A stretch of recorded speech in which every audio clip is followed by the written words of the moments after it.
Some mysteries refuse to stay buried. Discover how a child's innocent whisper unraveled a decades-long secret.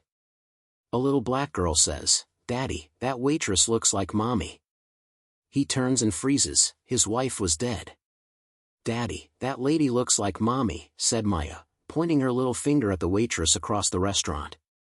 Daniel Hayes laughed without looking up, cutting the waffle into smaller pieces for his 5-year-old daughter. "Maya, don't point at people, it's rude." The words died in his throat when he finally looked up. The world stopped. The fork he was holding fell onto the table with a metallic clink that seemed to echo for an eternity. There, less than 10 feet away, was a woman identical to Sophie. The same luminous smile, the same way of tucking her curly hair behind her ear, the same eyes that had closed forever 2 years ago. Impossible. Daniel had held Sophie's cold body in the morgue. He had cried over her closed coffin. He had scattered her ashes in the lake where they had met in college. His wife was dead. But that woman was her. "Daddy, are you crying?" Maya's voice brought him back. Daniel hadn't even noticed the tears running down his face. The waitress approached their table, notepad in hand, no recognition in her eyes.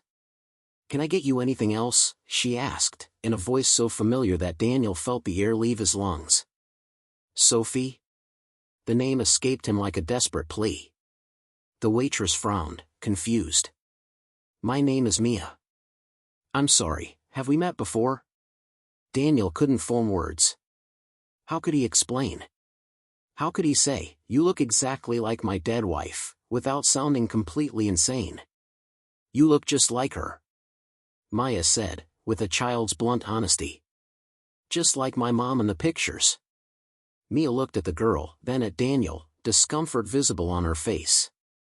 "I must have one of those common faces," she said politely, clearly wanting to end the conversation. "I'll get some more juice for the little one." She walked away quickly, casting worried glances over her shoulder. Daniel felt the world spin around him. For 2 years, since the 3:17 a.m. phone call that had changed his life forever, he had accepted that the car accident had taken Sophie. Dr. Julian Reed had explained that her injuries were too severe, that she hadn't suffered, that the closed casket was necessary due to the condition of the body. But now, "Daddy, why is Mommy pretending she doesn't know us?" Maya's question hit Daniel like a punch. He knew he should correct his daughter, explain that this woman was not her mother, that different people could look alike. But the words wouldn't come, because deep down, something was wrong. Terribly wrong. Daniel picked up his cell phone, his hand shaking, and found his favorite photo of Sophie. The same face, the same smile, the same small details that not even an identical twin could reproduce so accurately, the small, almost imperceptible birthmark near her right eyebrow, the unique shape of her chin. A sudden flashback hit him, Dr. Reed insisting that he not see the entire body, just the face briefly in the dimly lit morgue. The speed with which the cremation papers were arranged. The hospital employee blocking his entrance when he tried to visit the accident site. Daniel looked at Mia again, now serving another table. With every movement, every gesture, the feeling that he was watching Sophie grew, turning into a terrible certainty. The details of the alleged accident had always been hazy, a car hitting a tree during a storm, no witnesses, a road Sophie rarely used. And the strangest thing, the fact that the body had been taken directly to Central Hospital where Dr. Reed, coincidentally, was on duty, the same doctor who had treated Sophie months earlier for a rare illness.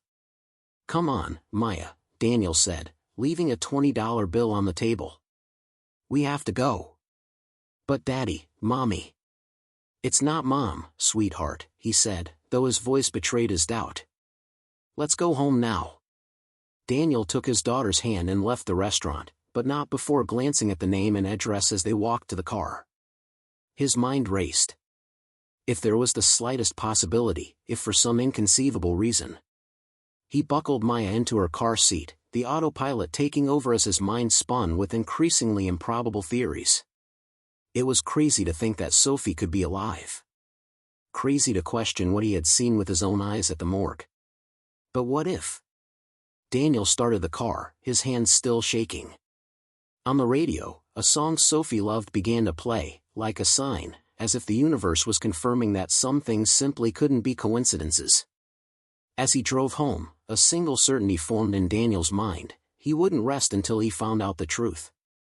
Because now, for the first time in 2 years, he felt something he thought he had lost forever: hope. Have you ever had that inexplicable feeling that something wasn't right, even when all the evidence pointed to the contrary? If this family mystery touched your heart, don't forget to subscribe to the channel to find out how a simple Sunday lunch would transform the life of a man who thought he had lost everything. That night, Daniel couldn't sleep. Sitting in his dark office, he examined dozens of photos of Sophie for the 1,000th time. He compared every detail to the image of the waitress he couldn't get out of his head. On the wall, he began to piece together a mental map: newspaper clippings about the accident, medical reports, life insurance documents that paid out a considerable sum after Sophie's death. Everything seemed normal, but now it screamed inconsistencies. "You're crazy, Dan." "Completely nuts," said Chris, his brother-in-law and best friend, who came running after receiving a desperate message at 2 a.m. "Are you telling me that Sophie, my sister, is alive and waiting tables in a cafe after we cremated her?" Daniel showed him the photo he had managed to take surreptitiously in the restaurant. "Look at this and tell me it's not her." Chris took the phone, skepticism slowly evaporating from his face. "My God, the resemblance is..." "It's not a resemblance, Chris. It's her." The next day, Daniel dropped Maya off at school and went to the local police station. Detective Miller, a bureaucratic man with a bored expression, listened to his story with growing impatience. "Let's recap, Mr. Hayes. Your wife died 2 years ago in a car accident. The body was identified, cremated, and now you think she's alive because you saw a woman who looks like her serving waffles?" The detective closed his folder. "Grief is complicated, sir. I've seen people swear they've seen loved ones and strangers." "She has the same birthmark," Daniel insisted. "The same way of talking, the same." "Mr. Hayes, if your wife was declared dead and cremated, there are certificates, autopsies, legal documentation. I can't open an investigation based on, well, this." Daniel left the police station feeling defeated. But he didn't give up. He began discreetly frequenting the restaurant, always sitting far away, watching Mia. She worked 5 days a week, always arrived by bus, and seemed to live a completely routine life with no recognition of who she really was. On one of his visits, Daniel noticed something disturbing: a man in a suit watching Mia from outside. The man took notes when she left her shift, then disappeared in a black sedan. Daniel discreetly photographed the license plate. With the license plate in hand, Daniel called the only person who could help without asking questions: Ben, a former private investigator who owed him a favor for work Daniel, as a forensic accountant, had done to clear his name years ago. "Dr. Julian Reed," Ben said 3 days later, handing Daniel a folder. "The car is registered to the Reed Clinic. And guess what?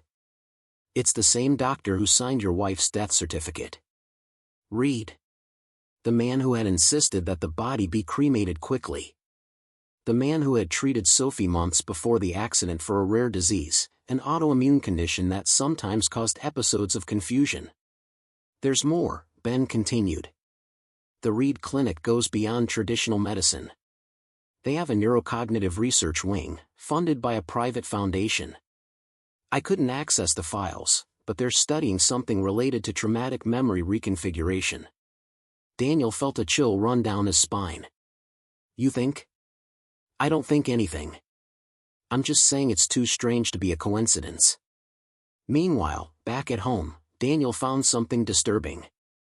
Looking through old boxes of Sophie's medical records, he discovered that she had signed a form authorizing Dr. Reed to include her in a clinical study if her condition worsened. Her signature looked strange, hesitant. Sophie had never mentioned this.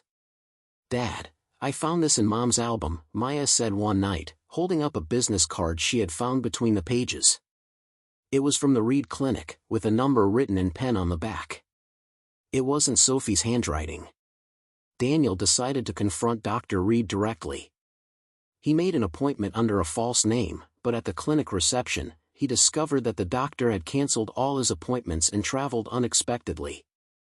That's when he noticed, through the office door, a framed photo on the wall, Reed receiving an award alongside a man he recognized immediately, Mr. Cross, the owner of the restaurant where Mia worked. Back in his car, Daniel received an alarming call from Ben. "Dan, I found out more about Mia. She appeared out of nowhere 2 years ago. No history, no family, no past. Rented by the New Mind Foundation, a subsidiary of the company that funds Reed's clinic. And there's something even stranger, I found a prescription from the pharmacy. She's taking a cocktail of experimental drugs." That night, Daniel made a decision. He couldn't trust the authorities. Sophie's papers seemed too perfect. The connection between Reed, the restaurant, and Mia was unequivocal. The doctor was monitoring her regularly, while administering some kind of experimental treatment, careful not to be seen. Daniel began following Mia after work. She took the bus as usual, but got off at a different stop, near an inconspicuous clinic with a New Mind Foundation logo. She walked through the glass doors and was greeted by a nurse who led her inside as if it were routine. Through the window, Daniel saw Mia sit down in a waiting room. Her face was relaxed, confident, unafraid, clearly a regular visitor. The confirmation he needed was there, his wife had not died in that accident. Something much more sinister had happened. As Mia disappeared inside the clinic, Daniel took his cell phone out of his pocket. At the bottom of his gallery was a password-protected folder containing evidence he had been meticulously collecting: photos of Reed's car at the restaurant, the suspicious consent form, medical prescriptions found in Mia's trash, and the mysterious connection to the New Mind Foundation. What had started as an insane suspicion had turned into a full-blown investigation. And Daniel had a growing feeling that it wasn't just Sophie who was in danger. Perhaps it was a much larger scheme. The pieces of the puzzle were almost all there, but he still didn't understand the motive. Why would someone kidnap a sick woman, fake her death, and then keep her working as a waitress in plain sight? One thing was certain: while Dr. Reed thought he was monitoring a docile, forgotten patient, he had no idea he was being watched by a man determined to get back what had been stolen from him. And Daniel Hayes had learned one thing about himself over the past few weeks: when it came to Sophie and Maya, there was no limit to what he was willing to do. Across the street, the lights in the clinic began to go out one by one. The following night marked the end of the meticulous surveillance. Daniel adjusted his binoculars, watching the entrance to the New Mind Foundation. Chris sat in the passenger seat, while Ben prepared the equipment in the back. "Are you sure about this?" Chris asked nervously. "If you're wrong, it's Sophie," Daniel affirmed. "And today, we're bringing her back." The plan was simple. Daniel had discovered that every Thursday, Mia/Sophie received a special session from Dr. Reed. As expected, a black sedan pulled up at 7:45 p.m. Reed got out, looking around nervously before entering the clinic. They waited 10 minutes, enough time for Reed to begin the procedure, before moving. The access card obtained from a nurse, horrified by the evidence collected, worked perfectly. The nurse had revealed, "There are other patients, not just your wife." At the end of the dimly lit hallway, a blue light escaped from under a door. Daniel signaled Ben to start recording. "We're making remarkable progress with Subject 7, Reed said. Memory completely reconfigured. Previous identity suppressed. Conditioning is so stable she willingly accepts the medication without question." "What about side effects?" asked a second voice, Conrad, the restaurant owner. "Minimal, compared to what we've achieved. A procedure that can erase trauma, reconfigure identities. The military applications alone are worth billions." Daniel felt nauseous.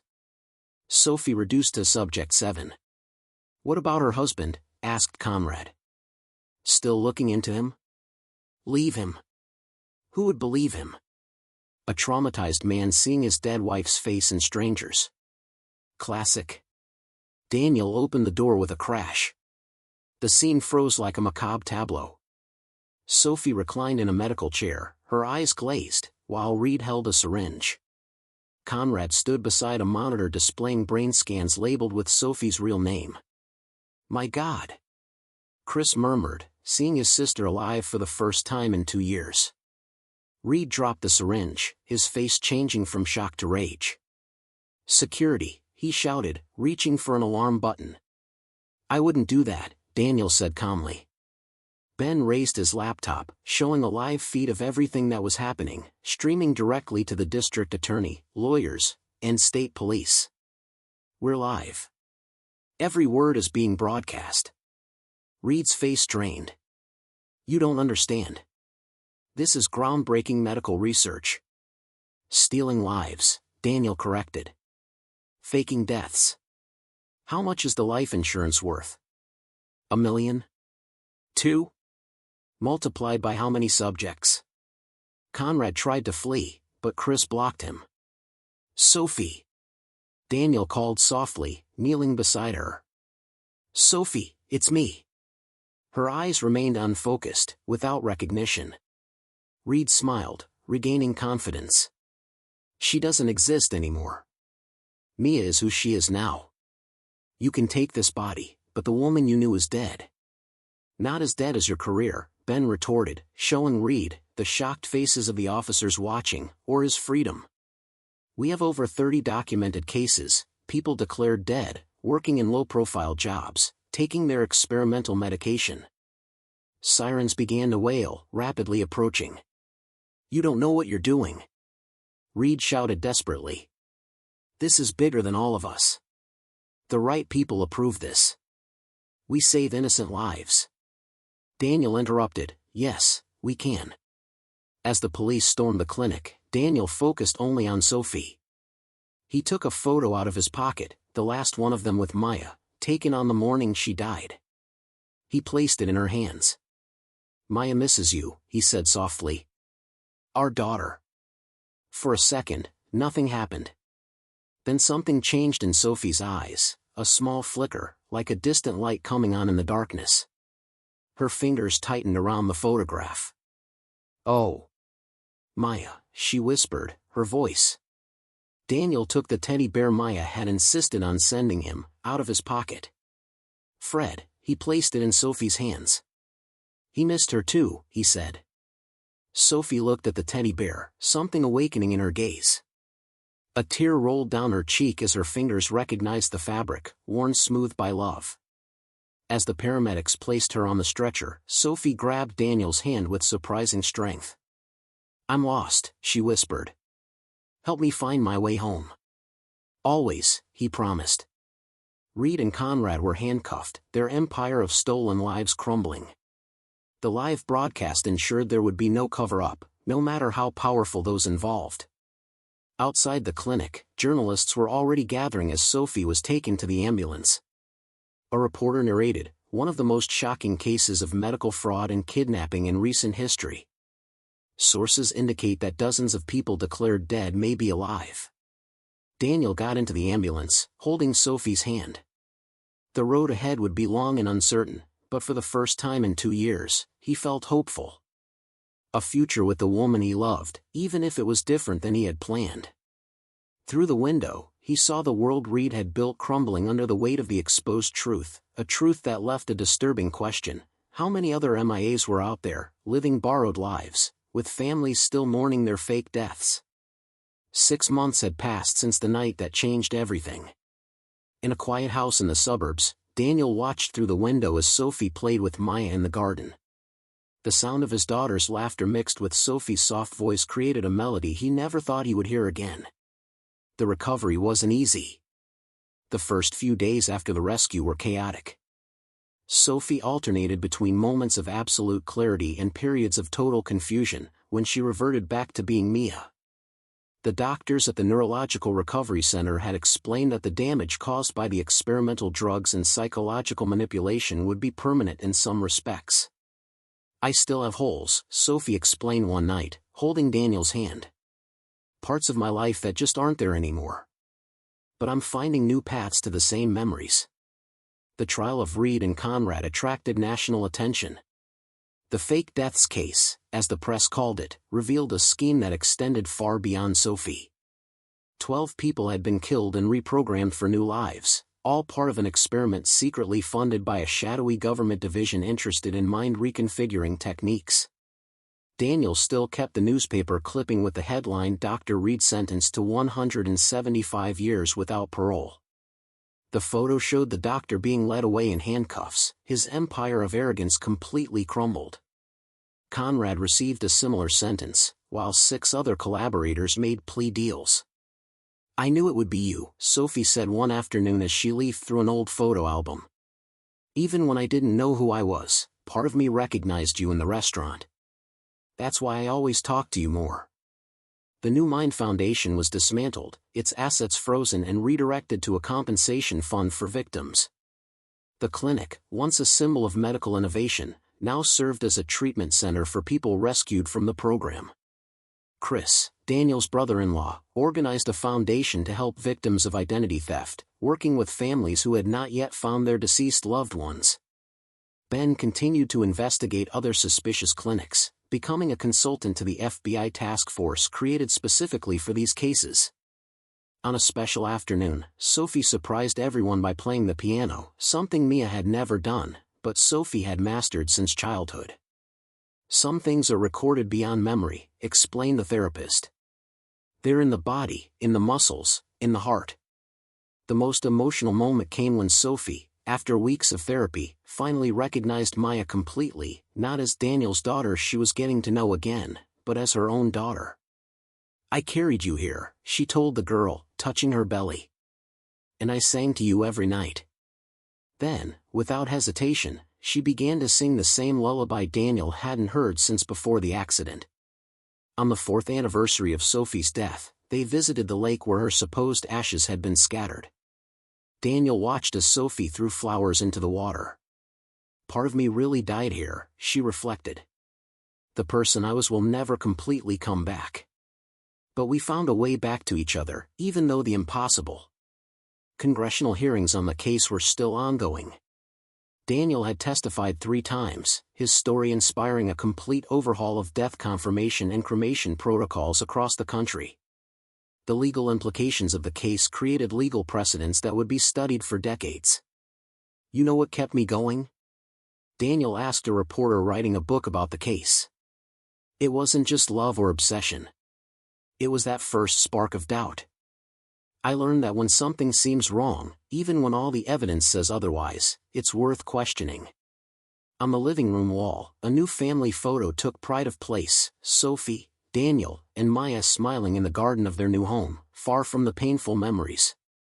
Next to it, a discreet plaque bore the words that had become their motto: "The truth finds its way back to the light." As the sun set that summer afternoon, Daniel watched his family together again, against all odds. He knew nothing would be the same as before. Sophie still had difficult days, moments of confusion, but they had found a new normal, built on the truth that had been revealed. Some try to bury the truth, Daniel thought, watching Maya show Sophie her latest drawing, but even buried, it finds a way to sprout and grow. The story of Daniel, Sophie, and Maya touched hearts across the country, inspiring other families to question suspicious deaths and unexplained circumstances. Because in the end, the most powerful lesson was simple: when love is true, even the most advanced science can't erase it completely from the human heart. Join us to share meaningful stories by hitting the like and subscribe buttons. Don't forget to turn on the notification bell to start your day with profound lessons and heartfelt empathy.